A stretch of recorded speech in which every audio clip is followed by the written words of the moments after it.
This is all theater. This is all just political theater. Political theater. Political theater. Pure political Theater. Theater. Political theater. The nefarious, Significant and protracted political theater for political theater's sake. I yield back. From Washington, this is Political Theater, Roll Call's review of the spectacle of politics on Capitol Hill and across the country. I'm Jason Dick.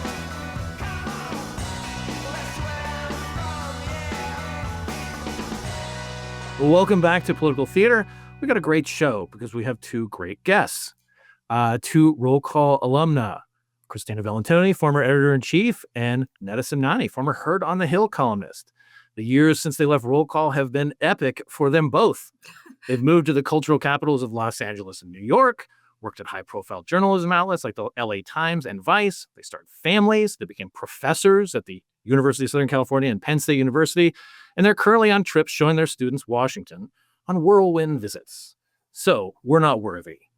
Christina and Neda, welcome to Political Theater. Now, Christina, you've been on a few times, but Neda, this is your first time. So I'm honored. Yeah. I'm absolutely honored. Also, no pressure for the for those of you watching on YouTube. No pressure for the usually low-res Jason Dick political theater approach. I have two people who have worked extensively in television and teach their students how to be excellent in podcasting and visual mediums. So we do what we can, and I don't know. We're ready for you. And you changed it up. It looks good. It looks great. But again, you're both in the middle, actually, more like at the tail end of these big trips, Maymesters, if you will, right, Christina? I believe you called them. Yeah. DC Master. Master. And I'm just curious as as someone who's worked with both of you pretty extensively over the years, and just what it's been like being both a journalist here, moving away, coming back as a professor now, showing students what's been the biggest differences in being here as somebody who chronicles the city and now somebody who is like teaching the younger generation about the city.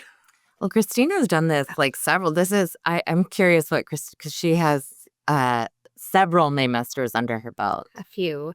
So the students that I bring are not just journalism students. We have journalism, communications, and PR. And so our Maymester is a little different from yours in that it's called a career track. And I actually wrote about this in a column for Roll Call last week. But the idea is that we're exposing them to a place where their skill sets could be valuable, right, in a variety of jobs. And so for me, I've woven that theme through every guest they've met, every place we've gone. I'll ask questions like, oh, what type of skills will a person in this job have? And it's always telling stories using video, the ability to write clearly. Maybe you're going to be a speechwriter. Maybe you're going to be a journalist. Maybe you're going to be a TikTok influencer who gets invited to the White House for a reception and has to tell stories that way, right? So all of those different components. For me, coming here as a professor, one, I feel very free to be a critic. I especially just being out of Washington, I see how people are doing it wrong a lot. And so I can point that stuff out. So here's just one example. I took the students to Arlington Cemetery yesterday for the Memorial Day ceremony. I knew President Trump would be there, and they didn't. So it was kind of a surprise for them. We wait around forever. He finally comes out and talks. Event ends. There's, everybody's waiting. You have to hold while the president leaves, and there's these buses. And so we've got 30 minutes to kill. And Trump had named 3 different families who had lost people. And they were sitting in different areas of the amphitheater. And not a single journalist, there was 25 journalists. Nobody went and talked to those families. And I tell my students, I'm like, this is a great opportunity for you because you could ask, is the story he told accurate? How do you feel about the fact he loved this? And how do you feel about the fact he was also getting political? How do you feel about the fact he's talking about how good looking you are? Is that weird? Whatever. You could ask any question. Yeah. And no one went up to these people. And so that I was instructive for me to be able to say, journalists can be lowest hanging fruit, a little lazy sometimes. And that's not the kind of circles we hang in. I feel like most of the people I know are hustling, and I show them Capitol Hill and all the Roll Call reporters and lots of different people. You've been out actually doing the reporting this week. My students aren't reporting. To be able to show that. But a lot of people are like, we're bored of this. They're bored of DC. They're bored of the same spaces and settings and speeches. And so I think showing them a little bit of that and how they can inject some new energy is hopefully good. Because this would be the same issue as if they were back home at Los Angeles and they're maybe going to interview people who have been impacted by the fires there. Right. Or if they're in New York or in Happy Valley, Pennsylvania, like if something, if the football stadium gets torn down because of some victory, as happens sometimes in college sports. I mean, like Maybe not that. Maybe not that. But, Well, no, but I'm pretty sure we had like something around the time that Eagles won right. on campus because people don't know how to handle joy. Right. But I mean, it applies not just here when the president is speaking at it is typically a somber, setting, a somber, so, like kind of recognition of people's sacrifice. But anything like after a Super Bowl victory, after a fire, after something good happens, it's just, it applies across the board. And it's something that I'm concerned about with not just, here, but kind of everywhere. Yeah. I mean, I think what's been really fun is I haven't really spent a whole lot of, DC is my hometown or home-ish town.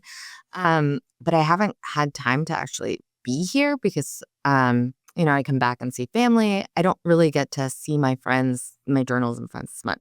And the thing that's been amazing is how many different places people are, how many places, how much they've done. And so being able to take my students through and be like, listen, the people that you are on this trip with now, the people that they've met, Christina's students as well, the people that you're meeting right now are part of this circle that I'm showing you what happens 20 years later when everybody is in these different places. And so this idea of it doesn't really matter whether it's journalism or comms or wherever, because you're using the same skill set, but it's really about like, what kind of big career, big life do you want to have and how do we build our way there? And then the other thing that's been really fun is with Heard on the Hill and at Roll Call, I was able to cover like theater, art. I was also able to like run around, it's Capitol Hill, raising a ruckus. But because of that, I feel, and I grew up around here, I have like this almost 360 view of this town, to coin a phrase. But and so it's been fun letting my students sort of free, and they have to be reporting on various things, but I'm challenging them to look at juxtaposition. So art policy, where are the tensions? Because when you're writing stories, you always have to look for the tensions. And then how do we apply it back to a place like Central PA, to Center County, Pennsylvania? So one of the interesting things was with Christina's students, we had visited Notice, and we were talking to one of their White House reporters. And she was sharing like, okay, you don't take any of this personally. And going through how how we work as political reporters with the people who are communications people. And it's a story, it's a job. You can sort of separate yourself from that. You have to, or else, you're going to be angry most of your life. I've already got that. But and I said, afterwards, I was like, that's true here. It might be true in New York. It might be true in LA, where everybody's sort of trained this way. But back at home, back in Central PA, people don't necessarily, this isn't their job. We're reporting on their lives. And that's a different calculus. So as a journalist, you have to be able to understand context and adjust accordingly and do your job and be respectful, all that, and be hard hitting and aggressive. But like, you also have to understand that it's true that in DC, they might be able to separate it and not take it personally. But in Center County, people are going to be hurt. And they have every right to be, it's their lives and it's their. Yeah. And actually, speaking of Notice, I mean, like there was this like incident where they had to really train themselves not to take it personally just this past week. Oh, really? The president was up on the Hill. It was like sort of kind of, telling Republicans to get in line to vote for the big, like the one big, beautiful girl. I have to sing it. It's just, and he came out of HC5, where the Republicans meet, and a Notice reporter asked him a question about how it went or whatever, and he said something along the lines of, "Where are you from? What outlet?" And they said Notice. He's like, "Never heard of it. Get a real job." And again, like Even as they would notice in the White House rotation immediacy, exactly. like it's so and it's like, just, it's like we're just here to do a job. And it's hard not to take that kind of stuff personally. It's hard not to take things personally when the president of the United States singles you out for ridicule, even if that's just the way he does it, right? Like he's a New Yorker and he likes to trade barbs, and New Yorkers are famous for this, not just him, but everybody. Charlie Rangel, who just died, he could give and get as well as anybody in a news conference. But it's tough not to take it personally. And I feel like that interaction is missing. Like the press, maybe, I worked as a professor, as in more of an English professor, as opposed to a journalism professor at different times in my life. And I feel like one of the things that I notice as somebody who has had two hats, like for context and not, is there is less interaction among people outside of official like settings, that it leads to a lot of misunderstandings. And there's a lot of context that's like missed. Well, I was going to say on Capitol Hill, what was interesting to me is just how little basis the students had of that sort of current affairs context, right? Like they don't, and maybe this is because I was a political nerd. Like I've known who the Speaker of the House was like as for my whole life, like always that I can remember. I knew that information, and they're like, probably name justices too. So a lot of things like that, but then also like even January 6th, for example. So my students, to get their grade in their class, they have to write a briefing of the place we're going or the person we're meeting. So like there's one for you today, Jason, when they arrive, that we kind of talk through. And I actually assigned one, not of a person, but of the U.S. Capitol. The student wrote about when it was built, and it was you'll appreciate this too, it's so nerdy, but it was supposed to be like, I said the 4 top leaders, and she wrote, well, it felt uneven because there were more Republicans, so I just added in another Democrat. And I say, okay, that's not the point. That's not the point. Okay, so and then there was no mention of January 6th, and so I said, like, I want you to go back and write in, and it was like one sentence. And so then when we arrived, I said, look, you did this brief, but let me show you, like, this is a community that was deeply rattled, not just the lawmakers and the, what happened with Pence or whatever. Like, so we walk up the staircase and I'm like, do you remember that video of the Capitol police officer, like basically keeping everybody at bay from this group that was coming in on the Senate side? And they were like, oh, and it like connected for them in a different way. And then, we're on the House side, and I was showing them the speaker's lobby, like, this is where Ashley Babbitt was taught. That's been in the headlines in the last week. So that sort of helped them like contextualize, like, we're in this space that has big things happen here. Or, you go in the rotunda, it's like, well, you've seen caskets in the middle of this, and well, like, now we get it. And so in some ways, like, those layers of the context, like, they're not getting it as much in their day-to-day lives because they don't consume media. And really, it's not their fault, right? Media doesn't titillate them anymore. And like, their families don't consume media either, right? That's just the evolution of society. But so to be able to show them the actual space and get them to think about it. So then also, like, we got together with a congressional staffer who's an alum at like noon on Wednesday. And she was at the AJC event where the staffers were killed, and the diplomats were killed. Hours later, most of them were following her on Instagram and like had seen that. I'm like, this is what I'm talking about. This is a community of people who experience things in this city, in this place, and then politics affects everybody. Everybody was exhausted because they stayed up overnight voting on the thing. And it's like, oh, I see this now, and I think that helps them connect some dots. It's being here in real life. Well, no, I think, my students went out and covered the SCOTUS protest, and they're reporting on immigration. So they're reporting on birthright citizenship. They're reporting on what's happening. We had a sit down with Senator Fetterman, and they got to ask him all sorts of hard-hitting questions. Then his wife walks in. And I think it's the same thing where I'm like, you guys, people talk about DC outside of DC as something that is a joke or somehow nefarious or something that is over there. And actually, the thing about Washington is that it's a super young town. In lots of ways, most people come here with this idea that they want to change the world. And then you have a full like range, like this kaleidoscope of people from all over the world who are also here. And you have like this rich, the layers of it. So when we were walking around the Capitol, the same thing sort of quietly, one of my students who's Black was like, I don't feel comfortable here. And I was like, that makes sense to me. I wouldn't feel, because he was looking at the art in the rotunda. And because we just went through the Phillips where we were looking at the WPA, the Works Progress Administration art, and they spent some time looking at the Jacob Lawrence series on the Great Migration. So then, it was a moment where I could be like, the story of this society is being told in all these different places, and people are living, and these are the people who are creating policy that's going to shape what's happening both in this country and without. And then they're telling the stories about why it matters in these various moments and these various like nooks and crannies. So it was really interesting to watch them sort of fall in love with DC in this way that, like, obviously I love DC, you do as well, and Jason, you have a very special like connection to this town.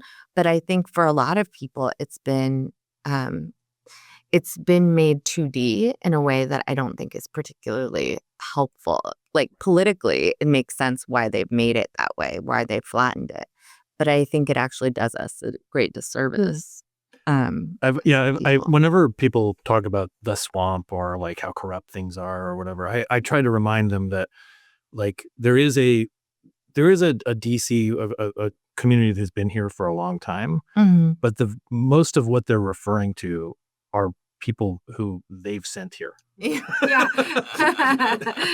Your fault. Yeah, it's kind of your fault. When you talk about the swamp, it's typically like journalists, consultants, people who want to change the world, like, like lawyers, the kind of the government apparatus of it, the political part of it.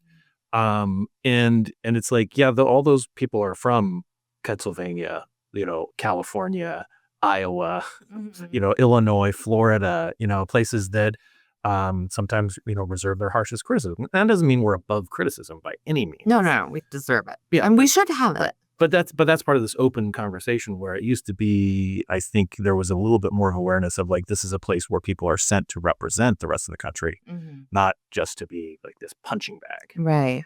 No, I think that's true. And I think that's one of the things that keeps the city, honestly, as somebody who left and then has only popped back and forth, one of the things that's been really fun is being like, oh, right, because people come here when they're young, they have this like idealism, but also this creativity that changes.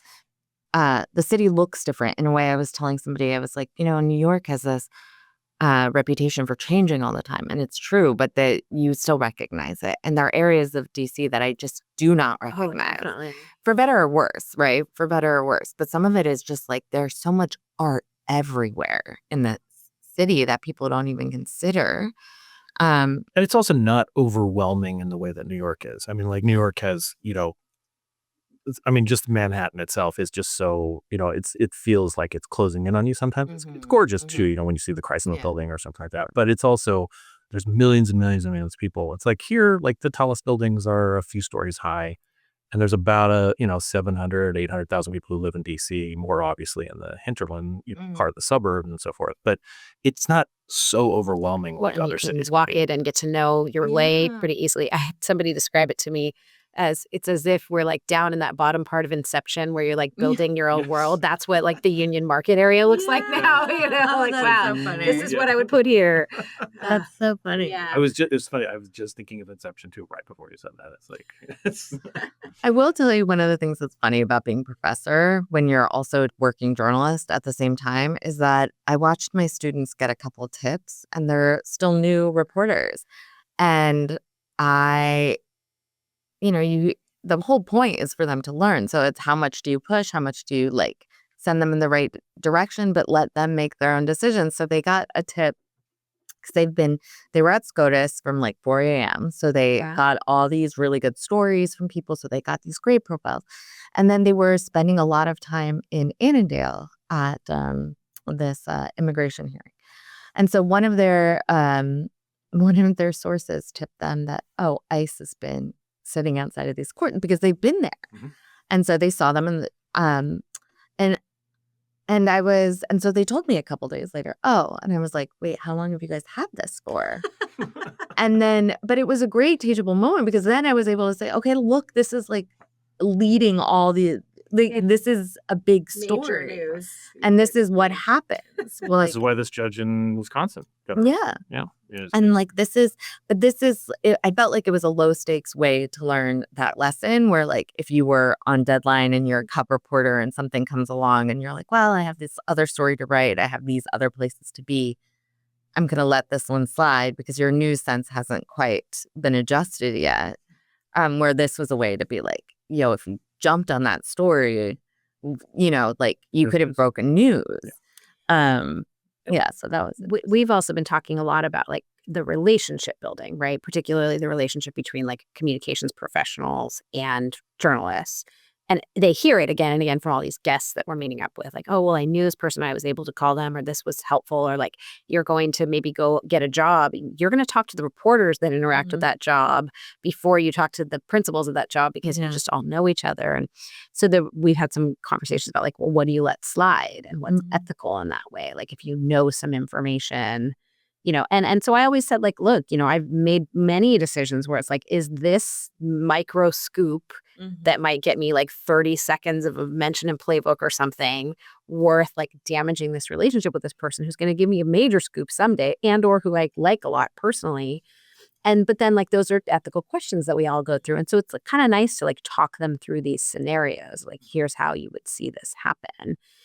Or how it would play out. And then I assembled a panel of, it's all people you would know, including Rebecca Gale, who used to work here as a, she wrote this column kind of about being a Hill staffer. And now she's a journalist for New America covering childcare.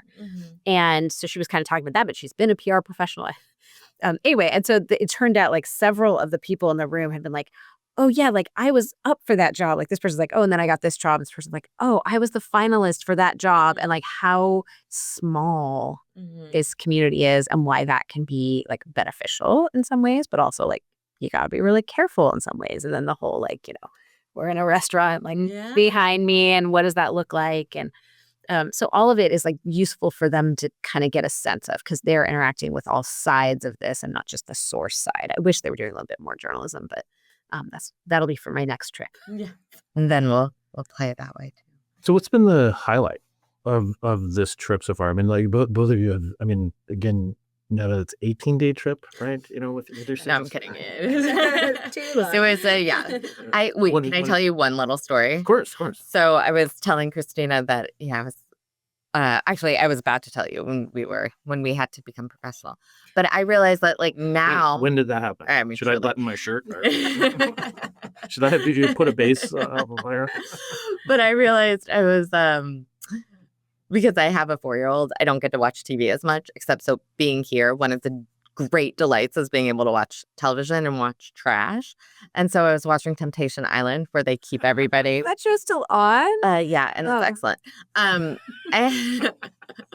But they keep them there for 3 weeks. And so halfway through, and I like watch it by fast forwarding to get the good stuff. But anyway, I realized halfway through that people start going a little loopy on Temptation Island. And I was like, did I schedule the same time frame as Temptation Island? They're there for 3 weeks and my students are here for 3 weeks. I think you gave it away by giving them packets that said DC Island. Exactly. And they have to vote people off the island. It feels like an eternity. It does. I mean, and for them too. I mean, when you're younger, things seem to take much longer. I'm sure. So what was the highlight then? Temptation Island. No, I'm kidding. For the students, I think a few of them they're all having these like very like different experiences, which has been really fun. So we got to go on CNN and they were very nice and they like swung the camera around and Cool, nice. Wolf Blitzer was like came out and was like chatting them up, and Audie Cornish spent time answering questions. So for my broadcast students, that was like a real highlight. So my students are all following her students because they've met at Notice. Okay. And they were all like, They went to CNN. I was like, yeah, but they had to wake up at like 4. Yeah, they do that. But they were like really insistent that they wanted to go. So we're going today. Oh, good. Caitlin has arranged this for us That's for this fantastic. exact reason. Yeah. It's those things, like, to me, it's like they like the fancy and the moment of being there, but they also are very in awe of like power a little bit. So we got to sit down with Senator Tim Kaine, which was, I think, a lot of them like really liked, and he just was very open answering their questions. Did they know that he was the vice presidential nominee for? They did. Okay. Yeah. Good. And we did the briefing ahead of time in case anybody was pretending. They, at least had to read that in the homework. But then we got to hang out with Congressman Gil Cisneros, who his wife Jackie is an Annenberg alumni, and their philanthropy has benefited Annenberg. So they have a scholarship, and so we spent like the whole day with him on Friday, and so we were in his office. We met his staff, and then he took us onto the House floor, which I've only done that once or twice, so it was really special. And then we got to go into the Library of Congress, has these special members only rooms, which I didn't know anything about. We got to go in there. That was really cool. And got like a private tour with like the main person. And then they took us out for like a really fancy dinner at the Hay Adams. Oh, It was lovely, but they brought in one student who had been an Annenberg alum who was a recipient of their scholarship, who is now like a star Rolling Stone reporter, and talked to them. And then they brought in Aaron Parnas. If you're familiar with him.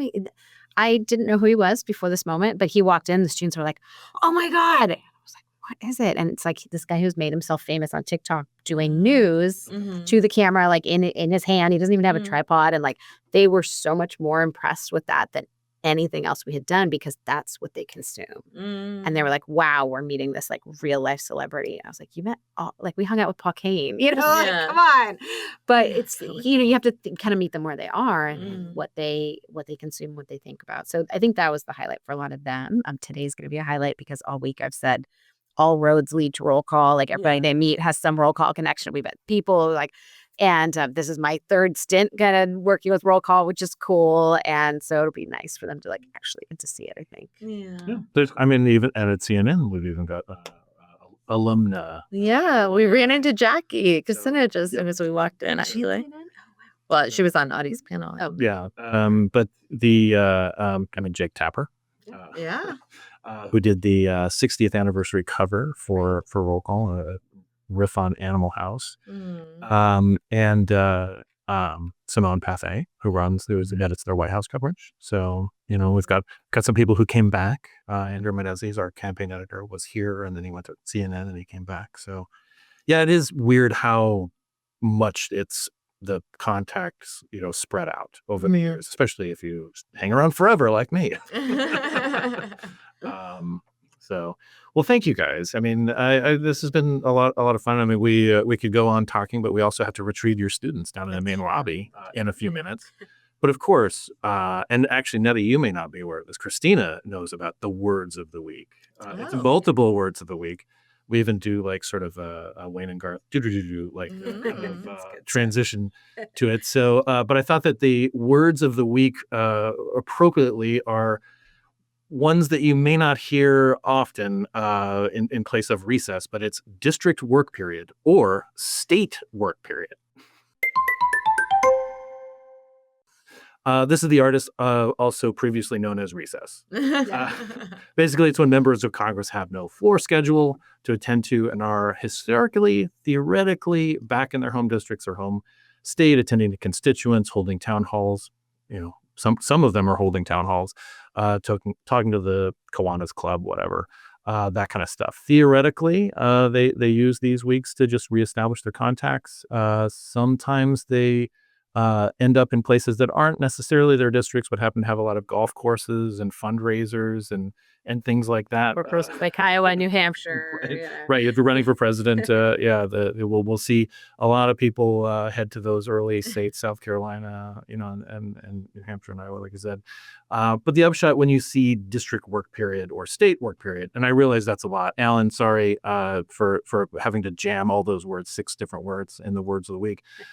Don't expect to see a lot of members of Congress on Capitol Hill. So I'm glad that you took your students the previous week and to the Supreme Court and so forth. There are folks there.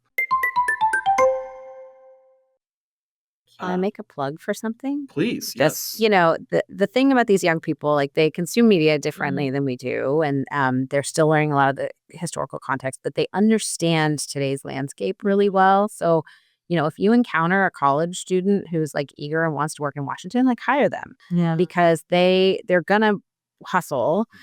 They're especially like our students are quite overachievers and like they're gonna work hard, they're gonna hustle, and they also really understand the communication strategies that you're trying to achieve with your constituents, who most of them are younger than all of us in this room. Yeah. Yeah, absolutely. And I mean, for me, that's not difficult to achieve. So you guys are younger than I am, but that's not saying a lot. I mean, Not that much. For a we're Gen- not that for- much for younger. a hard Gen At this Xer, point, yeah. we're catching up. Well, that's going to do it for this episode. Political Theater. Thank you to my two awesome guests, my friends, my former colleagues, Christina and Neda. Thank you to our listeners or viewers for tuning in. And until next time, aloha. Aloha.